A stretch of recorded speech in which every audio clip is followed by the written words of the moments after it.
colder regions of the United States and you went down to the garden center this summertime and you bought a beautiful tropical hibiscus and you want to overwinter it.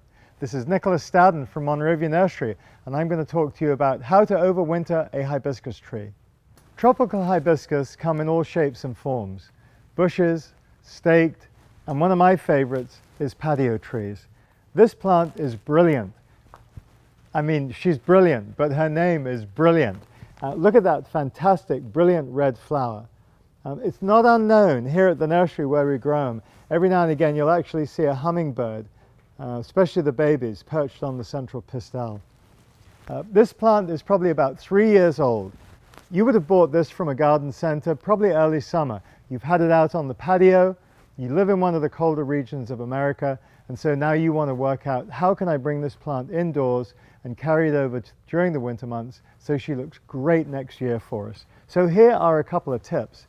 If you have a sunroom or you're lucky enough to have an atrium, that's an ideal place to keep the plant. During the winter months, make sure they're kept moist and just maybe a little bit of fertilizer. Don't worry if some of the leaves turn yellow or brown and fall off.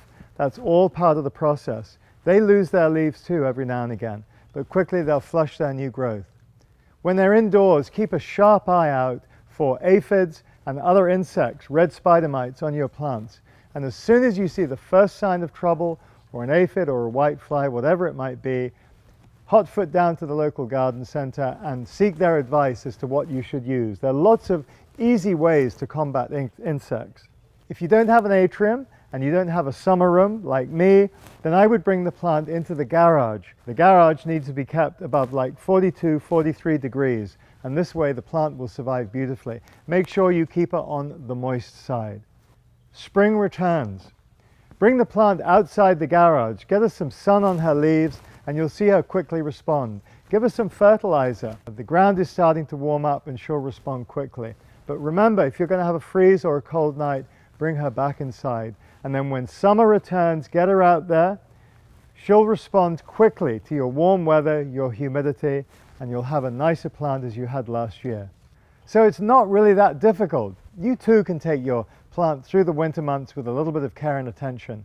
This is Staddon from Monrovia Nursery talking about how to overwinter a hibiscus tree.